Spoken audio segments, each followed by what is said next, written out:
মানে একটুখানি স্পেশাল কিছু ব্রেকফাস্ট, আর তার জন্যে মা বানিয়েছে আজকে সাদা মানে ময়দার সাদা সাদা পরোটা।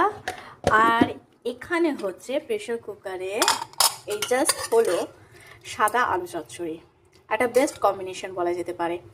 তো সানডেতে তো একটু স্পেশাল হতেই পারে সকালবেলা, আর উইকেন্ড হোক বা উইকডেজ হোক সেই একইভাবে সকালটা আমার শুরু হয়। আর এইগুলো সব হচ্ছে গ্রসারি, তো কালকে আমি অর্ডার দিয়েছিলাম, সব চলেও এসেছে।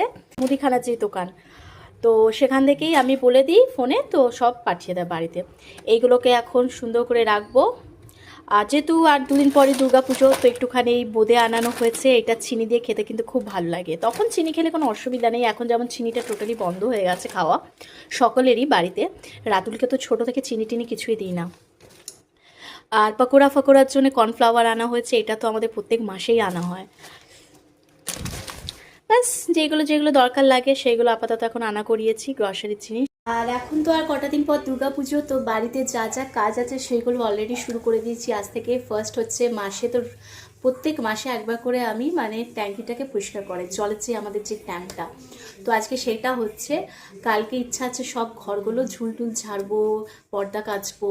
আর দেখো যে কোনো ফেস্টিভ্যাল সিজন হোক না কেন, তার আগে তো ঘরটা পরিষ্কার করাটা খুব দরকার। ভালো লাগে সুন্দর করে সাজিয়ে গুছিয়ে রাখতে, অর্গানাইজ করতে।